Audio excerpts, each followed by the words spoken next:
everyone, welcome back, and thanks as always for joining me. I'm your host, Sherry, and you are listening to From the Dark Side.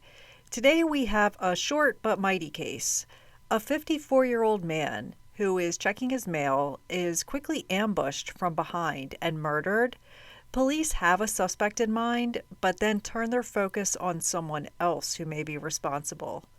As always, my sources are in the description area. Most notably, the sources in this episode came from Forensic Files and CaseLaw.com. This is episode 106, The Case of Fred Engel. This story takes place in 2008. This is during a recession here in the U.S. According to the International Monetary Fund, the recession lasted from December 2007 until June 2009. We all had MySpace pages, and Facebook was still in early development. The most popular song was Low by Flo Rida with T-Pain.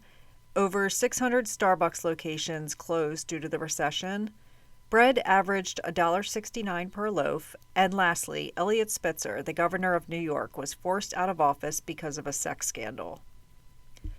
Fred and Sherry Engel are a couple who are 54 and 52 years old. They live in Myrtle Beach, South Carolina. They had met in a chat room back in 2000 and hit it off, but at the time they were both married to other people. Fred is from the Netherlands, and he and Sherry lived in Europe for a while and got married, and in 2006 they moved to Myrtle Beach, South Carolina. Both are in their early 50s, and Fred is the owner of a consulting firm. Together they live in a home in Berkshire Forest. According to Nextdoor.com, Berkshire Forest is a peaceful, well-maintained neighborhood in Myrtle Beach, known for its beautiful lakes and amenities. Next-door neighbors love the clean, family-friendly environment and the strong sense of community that makes living here a joy. This neighborhood has these gorgeous houses, but also a huge community swimming pool, a lazy river, and it backs up to acres of forest. It seems like a place I would love if only I was an outdoors person. I don't know if you guys know that about me, but I'm an inside cat. I do love a good spooky forest, though. In the very early morning hours of April 22nd, 2008, Sherry wakes up and Fred isn't in bed next to her. Figuring he's went to the bathroom or to get a drink, she doesn't worry. But as the minutes pass by, he isn't returning, so she gets up to see where he's at. She sees his car is still in the garage, so he didn't leave to go somewhere. Panic begins to set in because he's not anywhere in the house. So she goes next door to their neighbor's house, and these neighbors are friends of this couple. The husband, Tom, comes over and walks around looking for Fred in the house. He's checking each room. Sherry finds the keys to their mailbox are missing.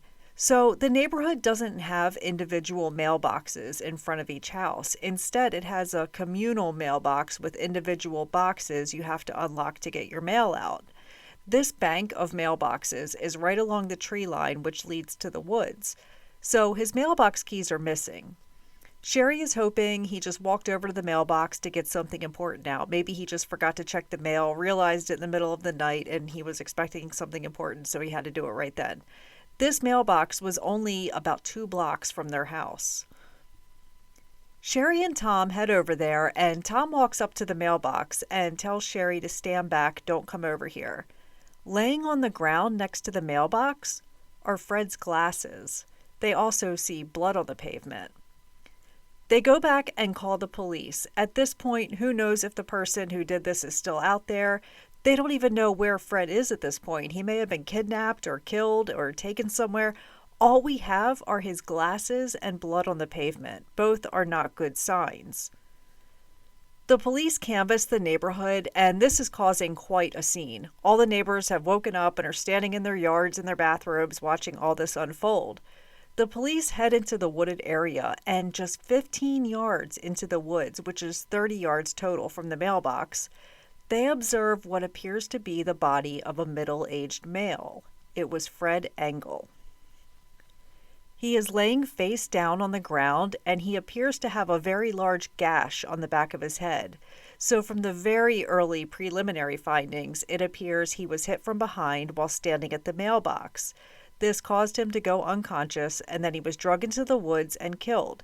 He had a shoestring tied tightly around his neck, so his likely cause of death was strangulation.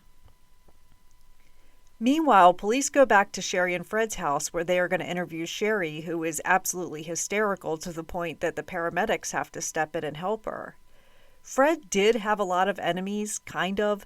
See, Fred owned a consulting firm. He's one of those guys that comes into your job and evaluates jobs to see what positions can be eliminated and stuff like that in order to save the business money. It's never a good thing when you see consulting firm guys at your employer. It's good for the company, but they do assist with eliminating positions and stuff like that. In 2008, we were in an economic recession. People really didn't like the prospect of losing their jobs. We know robbery wasn't the motive because Fred's cell phone was in his pocket, his wedding ring and his fancy watch were still on him. But police are stumped because was Fred just in the wrong place at the wrong time? This seems like a crime of opportunity. It couldn't have been personal unless this person knew Fred would be leaving to check his mail at midnight. One thing that stands out is that Fred was over 6 foot tall and 250 pounds. He's a big guy. It's going to take someone strong to be able to drag his body that far. The police ask if he's had any recent confrontations with a neighbor or anybody like that. We learned Fred did have a recent altercation with a teenage boy.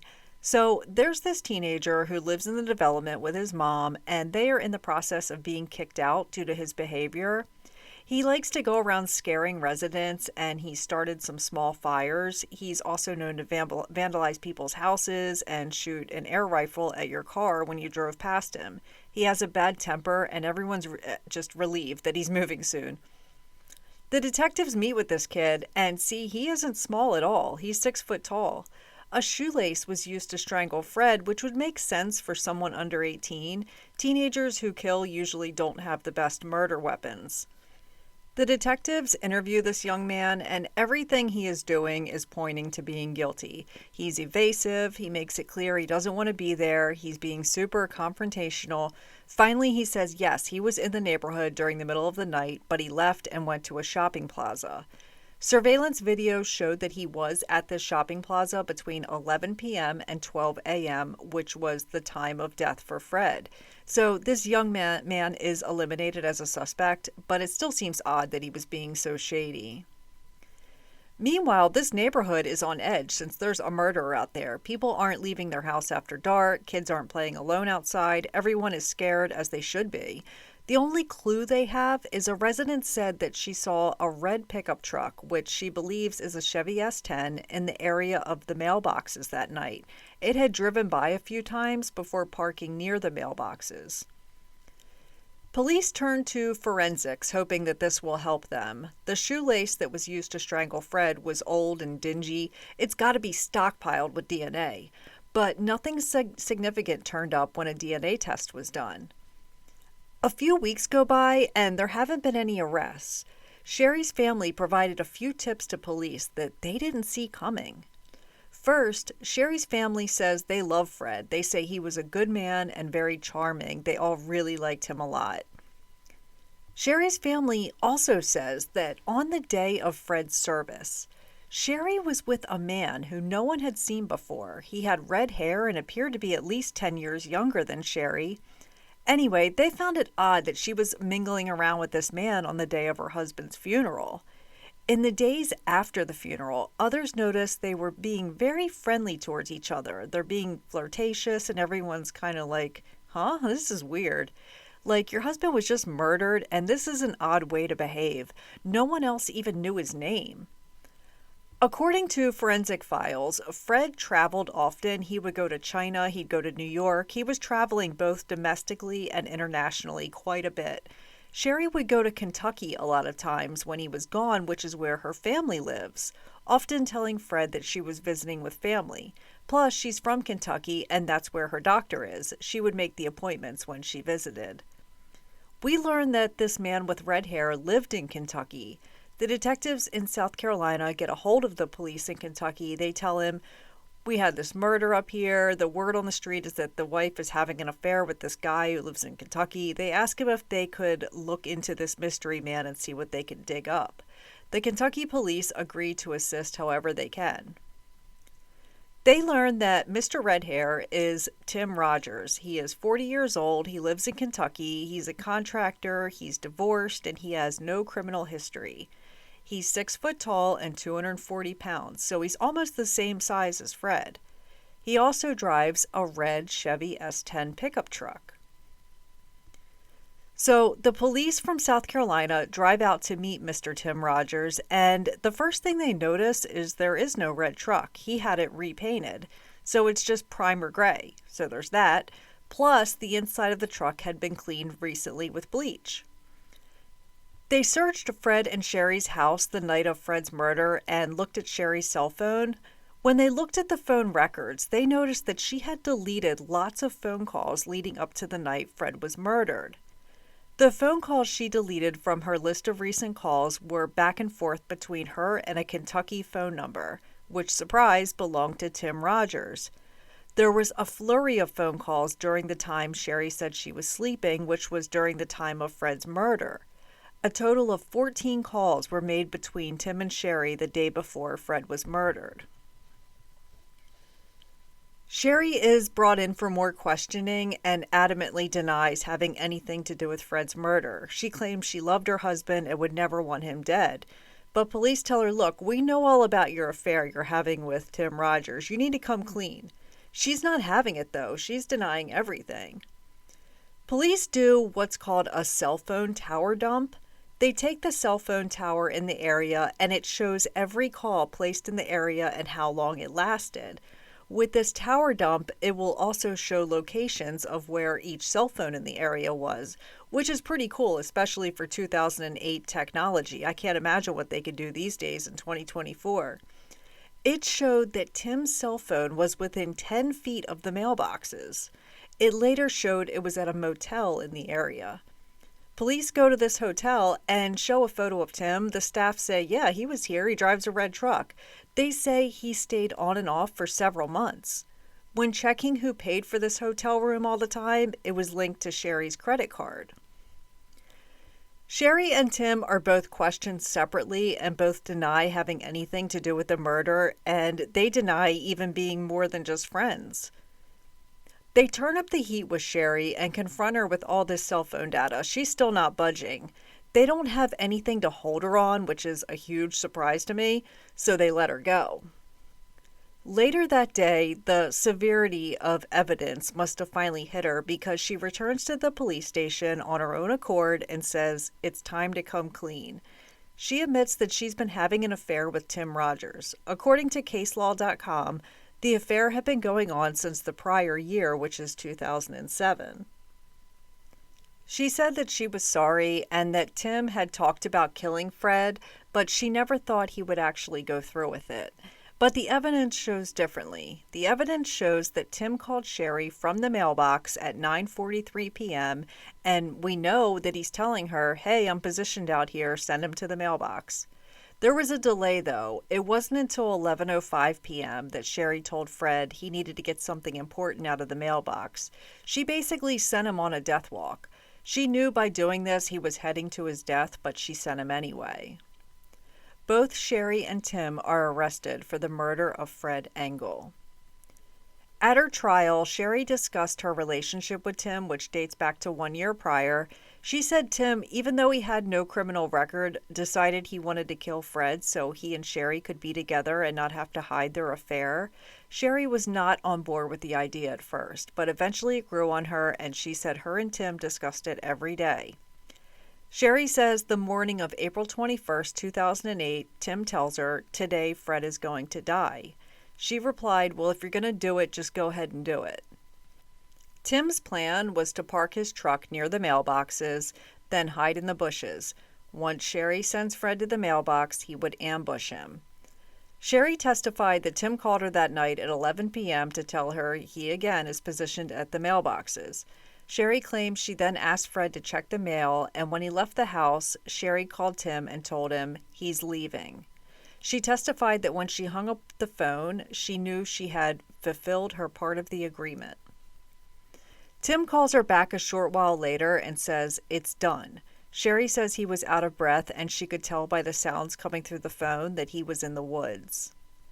At midnight, Sherry called Tim to make sure he was back at his motel room 10 miles away, getting cleaned up and completely out of the area. He says he's back at the room and cleaning off the blood on his boots. He had stepped in a puddle of blood. We learned Sherry had purchased those boots and coveralls he wore during the attack.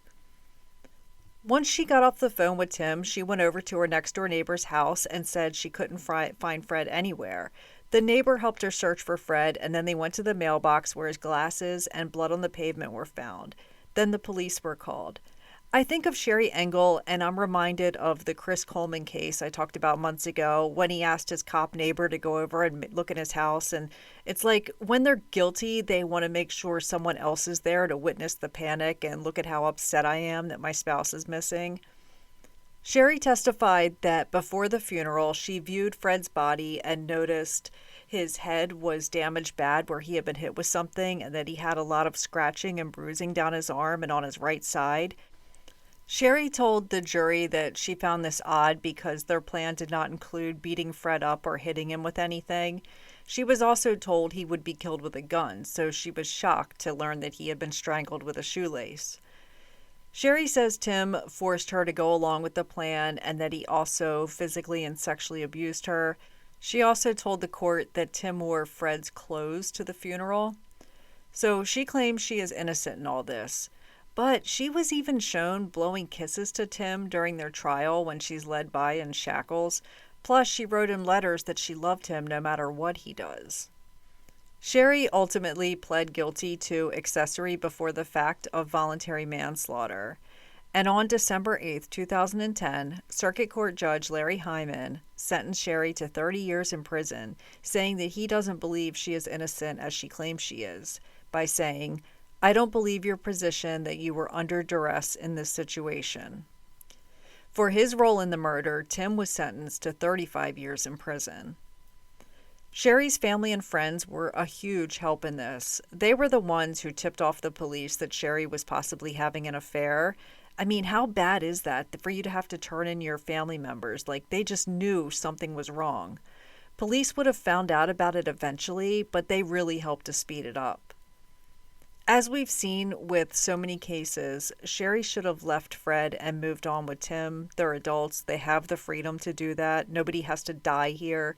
Fred wasn't holding her hostage and telling her, "You can never leave me." Fred probably would have said, "Fine, pack your shit and get the hell out of my house."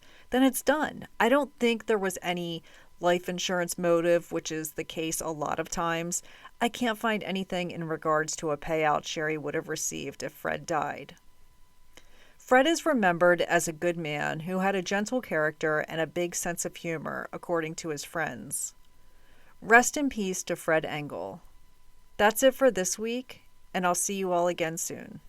Take care, and much love to you all. Intro music is Feral Angel Waltz, which is composed by Kevin MacLeod, licensed under Creative Commons. All his music can be found on his website, incompetech.com.